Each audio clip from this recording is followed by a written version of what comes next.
Selam arkadaşlar, kanalımıza hoş geldiniz. Bugün Hande Erçel'in dünya çapındaki popülerliğinden bahsedeceğim. 2020 yılında yayınlanan Sen Çal Kapımı dizisi Hande Erçel'in kariyerini yeni bir zirveye oldu. Dizide Eda Yıldız karakterini canlandırdı ve bu rol milyonlarca izleyici tarafından sevildi. Dizi kısa sürede Türkiye'nin dışına yayıldı ve birçok ülkede yayınlandı. Böylece Hande Erçel uluslararası bir televizyon yıldızına dönüştü. Aynı zamanda sosyal medyada da büyük bir popülerliğe ulaştı.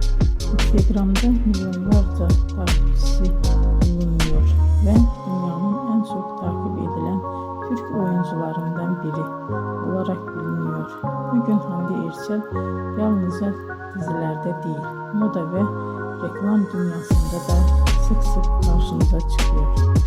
İzlediğiniz için teşekkür ederim.